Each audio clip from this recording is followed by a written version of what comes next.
রাজার ছেলে কপাল লিখেছে না কি তোমার বলো বলছে আমি তো আজ পর্যন্ত কাউকে বলি না তোমার তবে আমিও করবো যাও দিয়ে মেয়ে ছেলে কেউ কি করে না ছিল তোমরা সেটা মানা কোনো ভালো জিনিস আসুন মন্দ জিনিস আসুন মেয়ে ছেলেকে দিয়ে সরো সরো সরো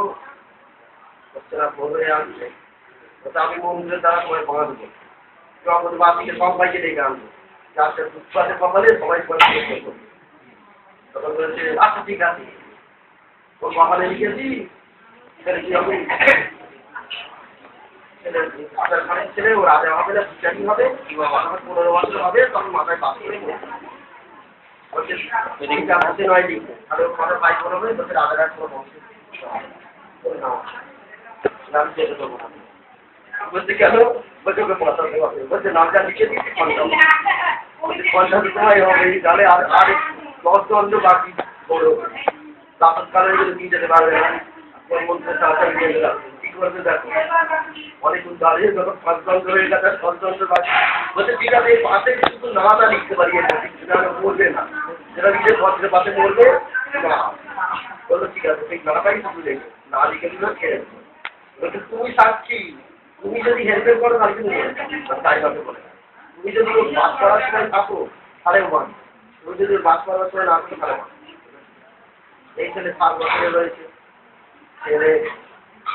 রাজার ছেলে রাজত্বের কোনো মন নেই সেই যখন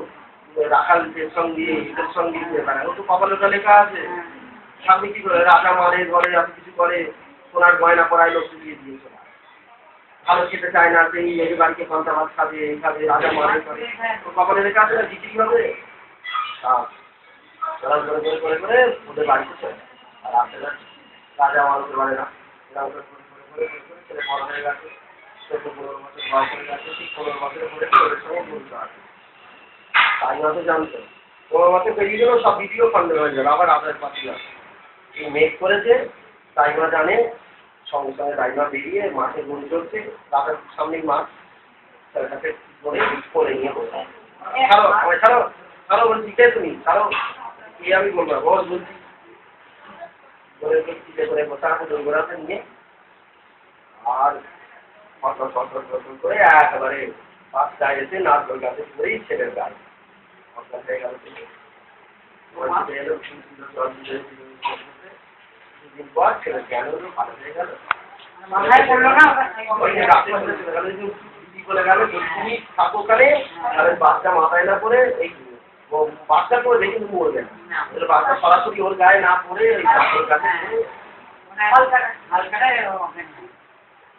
এটাই তো ওই দোষ লেখা হবে